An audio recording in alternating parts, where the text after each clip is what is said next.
রাজবাড়ীতে ISBT সংলগ্ন এলাকায় অবস্থিত শিব ও শনি মন্দিরের উদ্যোগে নবগ্রহ যজ্ঞ অনুষ্ঠান অনুষ্ঠিত হয়। বিগত 2 বছরের ন্যায় এবছরও শিব ও শনি মন্দিরের উদ্যোগে নবগ্রহ যজ্ঞ অনুষ্ঠান অনুষ্ঠিত হচ্ছে রাজবাড়ী আইএসবিটি সংলগ্ন এলাকায়। মূলত আইএসবিটি সংলগ্ন এলাকার বাসিন্দাদের প্রচেষ্টায় এবং উদ্যোগে এই যজ্ঞ অনুষ্ঠান হয়ে থাকে বলে জানান কমিটির সদস্য। উদ্যোক্তাদের কাছ থেকে আরও জানা যায়, যজ্ঞ অনুষ্ঠান ছাড়াও বছরের বিভিন্ন সময় সামাজিক কাজকর্ম করে থাকে। করোনা মহামারীর সময় এলাকার জনগণদের তাদের পক্ষ থেকে সাহায্য করা হয় এবং বস্ত্র দানও করা হয়। উদ্যোক্তাদের পক্ষ থেকে আরও জানা যায়, ধর্মনগরের বিধায়ক বিশ্ববন্ধু সেন ওনাদের উদ্যোগকে এগিয়ে নিয়ে যাওয়ার জন্য সাহায্য করে যান প্রতি বছর। ধর্মনগর থেকে নিজস্ব প্রতিনিধির রিপোর্ট, আরই ধর্মনগর।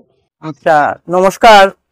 আপনাদের সবচেয়ে প্রথম জানাই, আপনারা এখানে এত কষ্ট করে আসছেন এর জন্য আবারও ধন্যবাদ, নমস্কার, প্রণাম সবাইকে।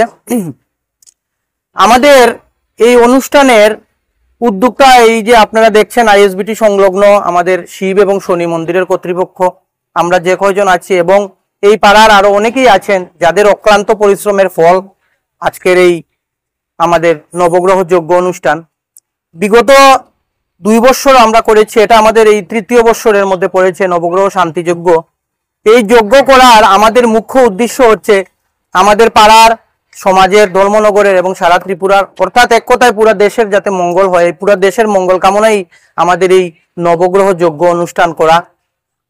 আমরা বিভিন্ন সময় বিভিন্ন সামাজিক কাজেও আমাদের এই শিব শনি মন্দিরের কর্তৃপক্ষ যারা আছেন সবাই মিলে ঝাঁপিয়ে পড়ি। যেমন বিগত দিনে করোনার সময় আমরা দুস্থ পরিবারের হাতে যতটুকু আমাদের সাধ্য মতো আমরা সহযোগিতার হাত বাড়িয়ে দিয়েছি। বিভিন্ন সময় আমরা বস্ত্র বিতরণও করেছি।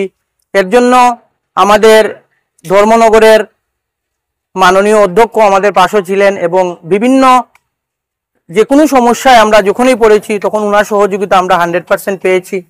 আমরা চেষ্টা করব যে আমাদের যে এই উদ্যোগটা যাতে আমরা আগামী দিনেও চালিয়ে নিয়ে যেতে পারি।